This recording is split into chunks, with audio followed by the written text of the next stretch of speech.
रिद्धि दे सिद्धि दे अष्ट नव निधि दे न वंश में वृद्धि दे बांकबानी ई हृदय में ज्ञान दे चित्त में ध्यान दे अभय वरदान दे शंभुरानी माँ दुख सब दूर कर सुख भरपूर कर ई आशा संपूर्ण कर दास जानी ई सज्जन को हित दे कुटुंब से प्रीत दे ई जंग में जीत दे माँ भवानी जंग में जीत दे माँ भवानी।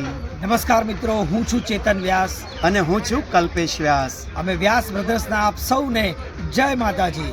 પરા અંબામાં ભગવતી મહાકાળીનું પાવન બેસણું એટલે પાવાગઢ શક્તિપીઠ, જેના પાંદડે પાંદડે અને પથ્થરે પથ્થરે મહાકાળીના નામની ધૂન સંભળાય એવી દિવ્ય ભૂમિકા એટલે પાવાગઢ. તો એ પાવાગઢના સૌમ્ય પહાડની પરિક્રમાનો પુનઃ પ્રારંભ થઈ ચૂક્યો છે સ્વજનો. માટે આપ સૌ માય ભક્તોને ઉત્સાહપૂર્વક પાવાગઢ પરિક્રમા યાત્રામાં જોડાવાનું ભાવભર્યું નિમંત્રણ પાઠવવામાં આવે છે. સૌને જય મહાકાળી, જય માતાજી.